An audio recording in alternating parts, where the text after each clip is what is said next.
Drew just wouldn't go away. And he made putts. And he threw drives.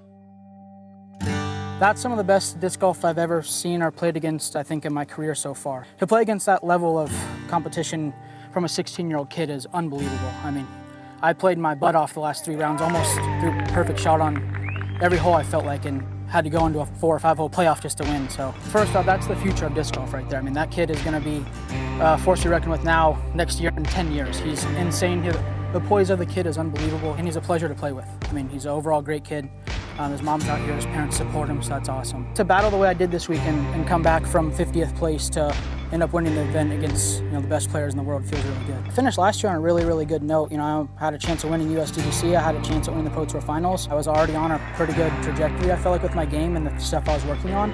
So I just didn't really have an off season. I played every single day, sometimes 2 or 3 times a day, just to try to keep that momentum rolling, and here we are. I just want to thank everybody who supports me. I know my dad's at home freaking out.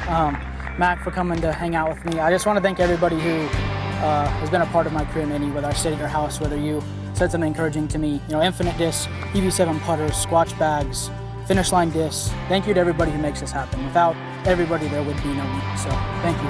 Our 2022 Las Vegas champion, Drew Gibson. Hey guys, welcome back to the channel. Welcome back to Vlogmas. Today, as you can tell by the title, I'm going to be going over my win in Las Vegas.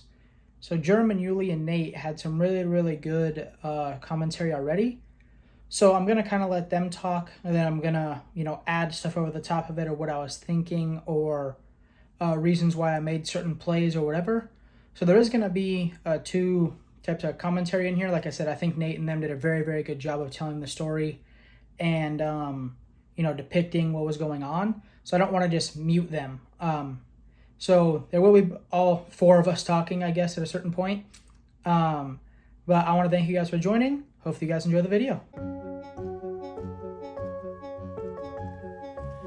Here it is, hole 17, par 3, 457. Out of bounds down that left side the entire way. No OB on the right, but some tricky situations if you get way back in those trees. Alright guys, so here's a 17's tee. That's where I'm going to start the video. And I just strongly knew I had to birdie this hole.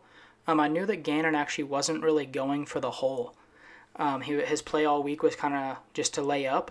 So I knew that if I threw it way up there, leading him on the tee box, that it would put pressure on him and put pressure on him on a hole that he wasn't previously comfortable going for. So here's Gannon's shot. Now I've kind of forced him to try to go for it. He turned it over just a little bit, kind of caught these trees here over these fans, and kind of bounced back into the middle of the fairway. Someone just tossed it out of there. He caught the top of that tree, I think. It was... Give this a little bit. Gannon had been making these like the whole tournament, so I was a little nervous, honestly, when he was lining up for that putt, but... at that point, I was 2 strokes behind, so I just knew that if I wanted a chance, I had to make up some shots. And there's one. Going into 18, 1 down, I obviously just knew I needed to be aggressive. And as you could see on this hole, it's very, very, very challenging. There's nothing easy about this hole. There's nothing that guarantees you a birdie on this hole, but I knew that playing Gannon in that situation... again, going first, if I ripped it way up there, it's obviously harder to follow something like that than if I just sort of lay up and play for, a real 2-shot hole. So on this tee shot, I'm just thinking, try to rip it, as high and as hard and as far down there as I can to kind of get in his head a little bit. Troyer. Boosted. Yeah. Oh, man. Absolute no question about this. This is perfect. Oh, okay. Questions, but not... Super wide. No, it turned. This has got to move. Oh! Cart path. Unbelievable break. Cart path. God. It's 2 inches from it being over. And close. You will be the champion. Here goes Gannon. The shot looked really, really good. Landed kind of on top of the hill in the bark, bunch of spin, dropped down OB. I was not expecting that. Like, Gannon from that position, he threw his drive too. Like, I thought for sure, you know, I had lost by 1 and, you know, put up a good battle, but not much you can do. Gotta hit the front of the hill. And Drew, look at that. No time wasted. He knows exactly what he has to do, and look at that. Buries it. I had to park it. Gannon taps in for par. You know, pretty routine putt for him. He's obviously one of the best players in the world. And in the intro, you know, I said that way before he won the USDGC and all that stuff. I believed in the kid. He's a great player, and, you know, will be a great player in our sport for probably the rest of my career. Here we're on hole 1 of the playoff hole. Throws here. Can he do it twice in a row? That's a laser beam, man. That is Missed the such a thing pine. of beauty. Oh my gosh. Go. Gannon has risen to the challenge every single time this entire event. Going with the big forehand. He's calling for it to go. Huge putt. Putt right in the heart. Pretty good feeling there.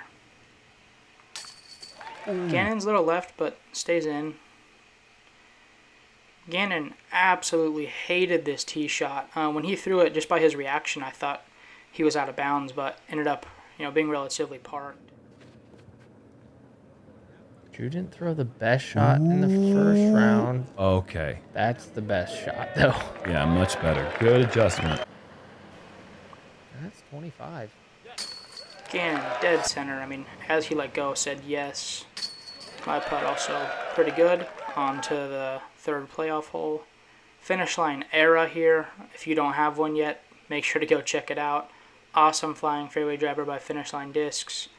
Just out there in the middle, just kind of playing for position.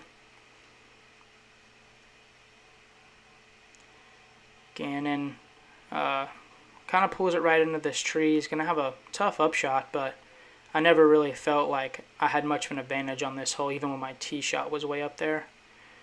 Gannon throws a beautiful sidearm, skips to, you know, 18 feet. Really, really good shot. Recovery from there. You know what's so impressive about Drew is the fact that he can throw it 9 million miles and then back off and throw the touchiest, softest shot into the green. Gannon makes it. Makes good on the birdie there. I'm going to obviously go ahead and do the same. Just tap it in.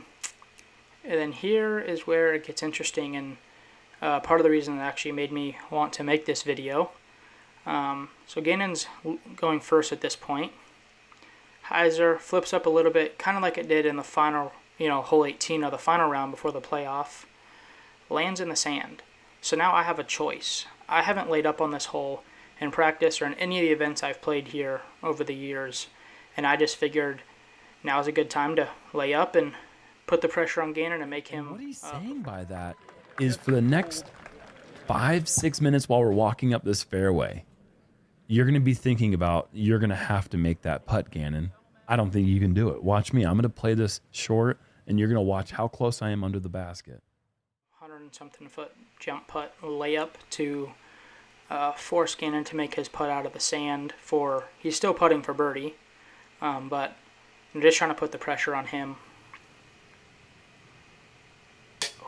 Just high. You know, that was the end of it for the event. I was thankful to take down the win. Playing against Gannon was an unbelievable experience. Thank you guys for watching. I'll catch you in the next one.